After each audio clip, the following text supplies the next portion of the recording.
हमारे इस YouTube channel में आपका स्वागत है। हम नागरिक सात कक्षा 11 की श्रृंखला लेकर चल रहे हैं, जो प्रश्नोत्तरी श्रृंखला है।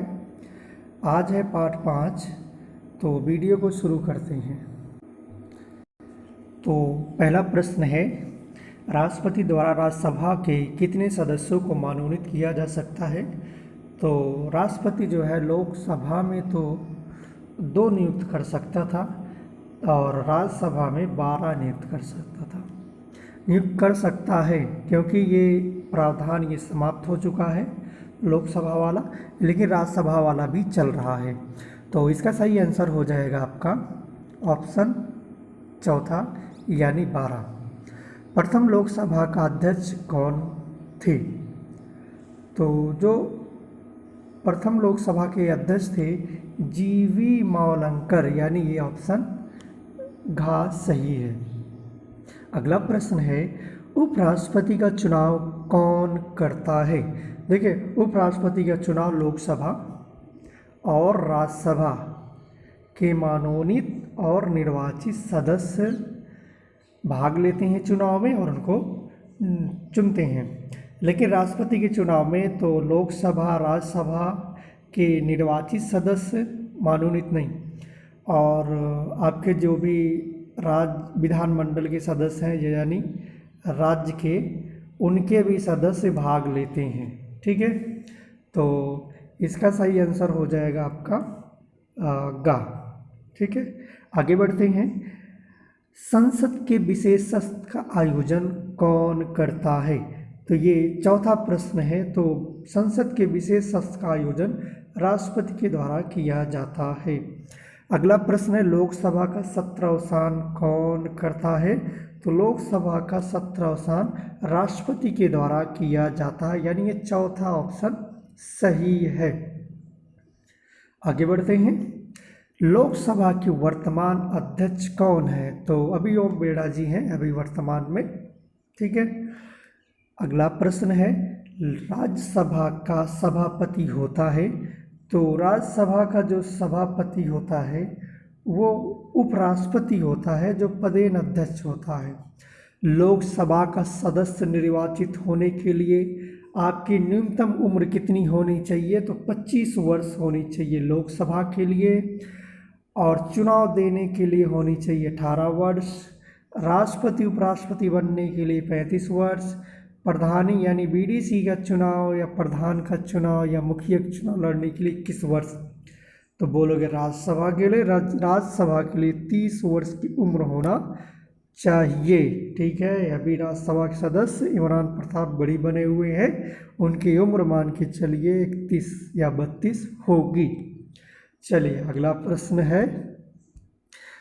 प्रश्न है, लोकसभा मंत्रिपरिषद पर नियंत्रण रखती है? तो किस प्रकार रखती है?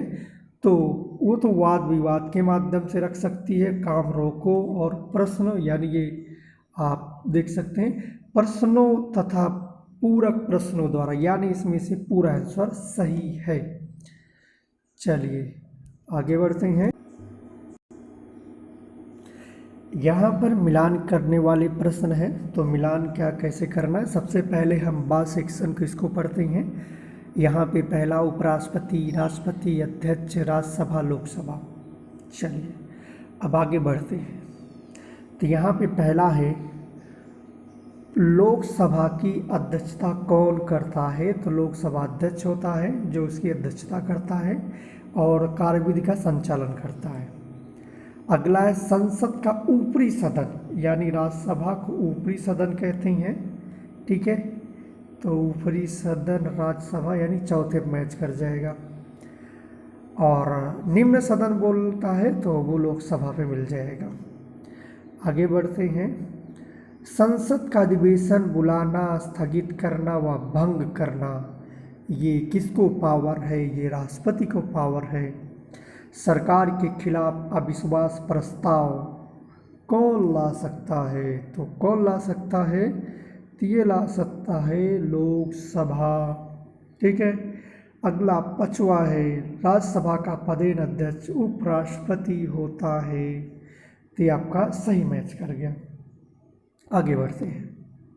यहाँ पे सही गलत का आपको चुनाव करना है। तो सही गलत में आपको यहाँ पे ये देखना है, जैसे राष्ट्रपति संसद का अभिन्न अंग है, बात सही है। यानी संसद के 3 सदन होते हैं, लोकसभा, राज्यसभा और राष्ट्रपति, जिसे प्रेसिडेंट बोलते हैं। ठीक है, ये आपका सही है। अगला क्वेश्चन आपके सामने है, लोकसभा लोगों के द्वारा अप्रत्यक्ष तरीके से चुनी जाती है। यानी लोकसभा लोगों के द्वारा अप्रत्यक्ष रूप से नहीं बल्कि प्रत्यक्ष, यानी इसमें नागरिक स्वयं भाग लेते हैं। यानी आपके पास जो पोलिंग स्टेशन होगा, मतलब प्राथमिक विद्यालय या मिडिल जो भी होगा, वहाँ पे आपके यहाँ चुनाव होता होगा, तो वहाँ पे जा कर के आपके गांव के महिला पुरुष ये सभी लोग जा कर के वोट देते हैं जिस कैंडिडेट को या जिस चुनाव चिन्ह को चुनते हैं। अगर वो पूरे यानी एक लोकसभा में या विधानसभा में जहाँ पर सबसे ज़्यादा वोट किसी व्यक्ति को मिल जाता है तो वो विजयी घोषित कर दिया जाता है, यानी फर्स्ट पोस्ट। ठीक है, ये नियम लागू है अपने भारत में भी। अब इसमें चाहे वो जैसे मान के चलिए 3 कैंडिडेट हैं और टोटल 100 वोट है। ठीक है, तो एक मान लीजिए पाया 30, दूसरा पाया 35 और इसमें से बचा कितना, हाँ एक मान लीजिए 35 आ गया। हाँ, ये गड़बड़ हो जाए, इसको 34 कर दे, इसको 35, 36। तो यहाँ पे आप देख रहे हैं कि ये 36% ही वोट पाया है, लेकिन इसी को विजयी घोषित कर दिया जाएगा। ये अपने भारत में और भी अन्य देशों में भी लागू है। तो ये जो यहाँ पे आप देख रहे हैं, ये लोकसभा अप्रत्यक्ष तरीके से चुनी नहीं जाती बल्कि प्रत्यक्ष तरीके से चुनी जाती है। तीसरा ये आपका गलत है यार, ये आपका कहाँ गए हो भाई, ये आपका गलत है, ये वाला आपका गलत है। चलिए, लोकसभा का सदस्य बनने के लिए कम से कम 30 वर्ष की उम्र नहीं बल्कि 25 वर्ष की उम्र चाहिए। कितने, 25 वर्ष की। अगर 30 चाहिए तो वो राज्यसभा के लिए है। राज्यसभा संसद का ऊपरी सदन, बात सही है। महाराष्ट्र व बिहार में द्विसदनीय विधान पालिका है, ये आपका पांचवा सही है। ठीक है, जैसे अपने उत्तर प्रदेश में है, तेलंगाना, आंध्र प्रदेश, कर्नाटक। ठीक है, जम्मू कश्मीर में था, जब से यूटी बन गया तब से भी नहीं है। राज्यसभा आम व्यक्तियों का सदन कहा जाता है। ये आम व्यक्तियों का सदन नहीं कहा जा सकता है, आम व्यक्तियों का सदन कहा जाता है लोकसभा, तो ये गलत है।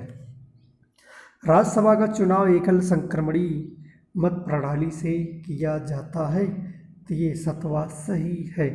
लोकसभा अध्यक्ष श्री ओम बिरला कांग्रेस पार्टी के हैं भैया, कांग्रेस की नहीं है, ये भाजपा के हैं, इसलिए गलत है। संसद बजट पर नियंत्रण करती है, वो कैसे करती है, अभी आपने 4 ऑप्शन पीछे देखे थे प्रश्न के माध्यम से, जैसे भी करती है पूरक प्रश्न, तो ये आपका सही है। तो चलिए आगे रिक्त स्थानों की पूर्ति को हम देख लेते हैं, कहाँ पे क्या भरा जाएगा। तो यहाँ पे पहला है, राष्ट्रपति जारी कर सकता है जिसमें कानून का प्रभाव होता है। तो राष्ट्रपति अध्यादेश जारी कर सकता है 1, 2, 3 के माध्यम से, और राज्यपाल 213 के माध्यम से अध्यादेश जारी कर सकता है।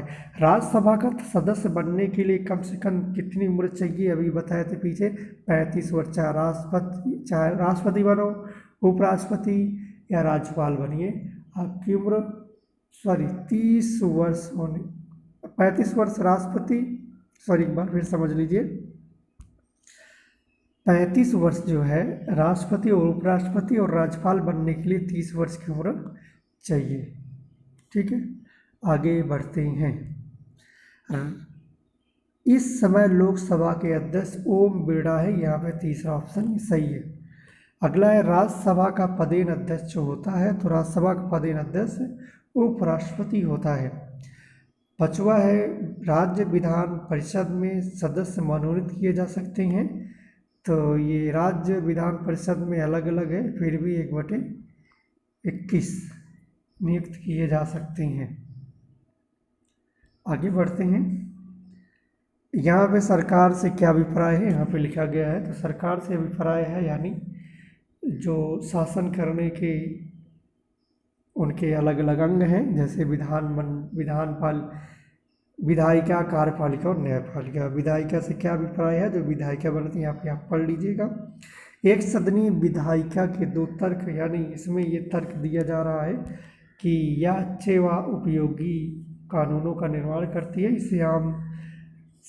इससे समय और धन दोनों की बचत होती है। अब ये तो समझ ही सकते हैं बचत होती कि नहीं होती, यहाँ पे आप इसको भी पढ़ लीजिएगा। आगे बढ़ते हैं। राष्ट्रपति द्वारा राज्यसभा में मनोनीत किए जा सकने वाले अधिकतम सदस्यों की संख्या, तो अधिकतम 12, अभी पीछे गुजरा था 12, ठीक है। इसके थ्रू 245 टोटल होते हैं। अब आगे भारतीय संसद के किन्हीं 2 चुनाव संबंधी कार्यों तथा 2 न्यायिक कार्यों का वर्णन कीजिए। तो यहाँ पे पहला है कि यह राष्ट्रपति के चुनाव में भाग लेती है और उपराष्ट्रपति को निर्वाचित करती है। 2 न्यायपालिका से संबंधित क्या है, संसद द्वारा निर्धारित विशेष प्रक्रिया के आधार पर राष्ट्रपति पर महाभियोग लगाया जा सकता है। उच्चतम न्यायालय के न्यायाधीशों तथा उच्च न्यायालय के न्यायाधीशों पर महाभियोग लगाकर संसद इन्हें पदमुक्त कर सकती है। संसद स्वयं कैसे नियंत्रण लगाती है, यहाँ पे आप पढ़ सकते हैं वीडियो रोककर। दल बदल क्यों किया जाता है, इसके दोष आप समझ सकते हो। भारत में दल बदल बहुत चलता है। ये समय वो चलता है जब चुनाव नज़दीक होते हैं, खूब कांग्रेस वाला भाजपा में, भाजपा वाला कांग्रेस में, यही चलता रहता है, लहर के ऊपर है। अब यहाँ पे आपका लघुत्तरीय प्रश्न है, आप इसको देख सकते हैं। तो वीडियो को यहीं पे समाप्त करते हैं। वीडियो कैसी लगी ज़रूर बताइएगा। जय हिंद, जय भारत।